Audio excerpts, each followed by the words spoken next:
Alright, what is up everyone? Today we are diving into something that's been making noise in the ADV world. This is the 2025 YEZDI Adventure Chaos Edition, and trust me, Chaos is not just a fancy name here.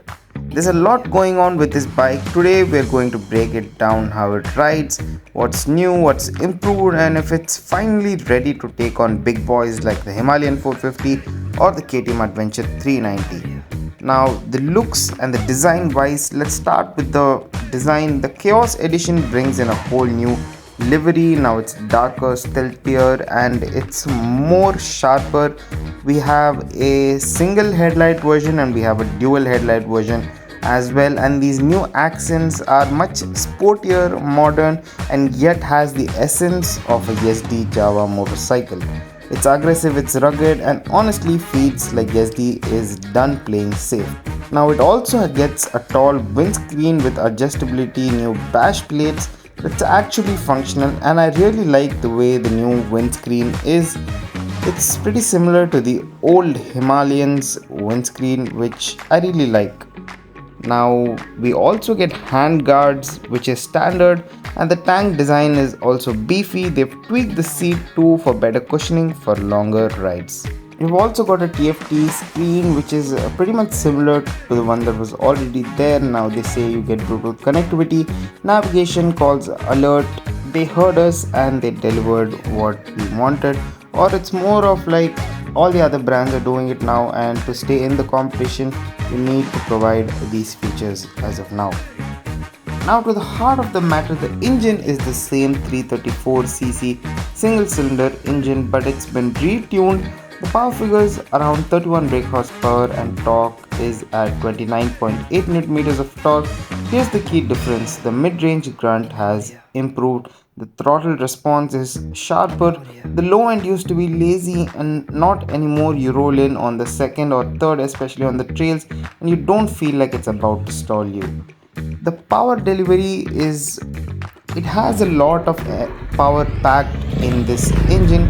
It's not the fastest, but it's definitely fun to ride. When you open the throttle, there's a burst of power which is not so overwhelming, but it gives you it puts a smile on your face, gives you a lot of joy. That is the feeling that this motorcycle gives, and I think that is perfect. It's a perfectly powerful motorcycle, adequate power to take on the highways, to overtake vehicles and have a lot of fun without being bored for long hours on the open road, as well as a lot of power packed for the trails as well.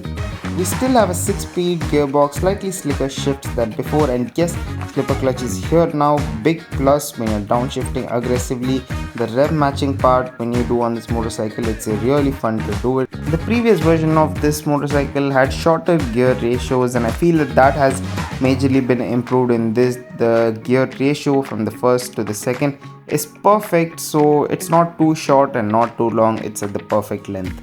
The wheelbase is also perfect, I feel, when you are on the trails to control this motorcycle and maneuver it whichever way you want. In that aspect, I think this motorcycle's wheelbase and the way this motorcycle is built from the frame is really good. Now the suspension is the same, telescopic 41mm front fork and adjustable preload at the rear. The ride is noticeably more plush than the older Adventure, doesn't crash into potholes like before. The ground clearance is 220mm, still ADV friendly. Seat height around 825mm, manageable. I'm a short rider, but it was pretty good, pretty easy for me, maybe because of the experience, but yeah, even at a standstill I think the height wasn't too bad for me.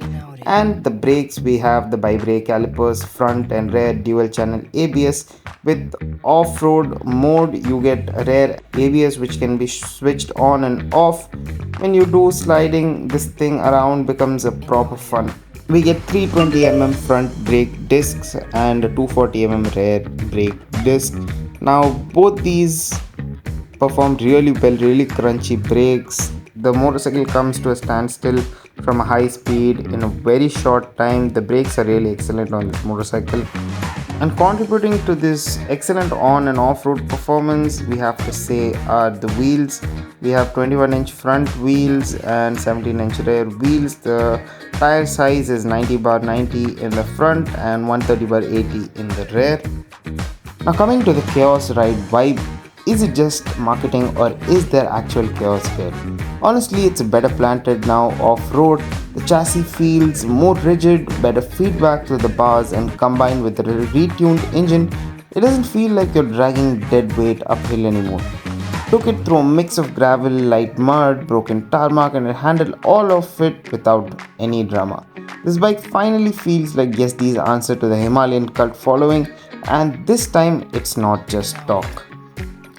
The price is 2.39 lakhs ex showroom, and this changes depending upon the color of the motorcycle, and also you have the single headlight and the dual headlight version of this. That's even for the ex showroom price, it's slightly cheaper than the Himalayan 450, slightly above the older YEZDI Adventure, but not much of difference. And definitely the price increase, even if it's really low, is worth the updates, because the ratio of the updates to the price increase, I feel like not much has been increased in the price, whereas the updates are huge differences have been made in the updates. Competition wise, Himalayan 450 still has that edge in refinement and torque. KM 390 Adventure is definitely more faster, sharper, more smoother, doesn't have this rugged raw feeling that the YEZDI Adventure has.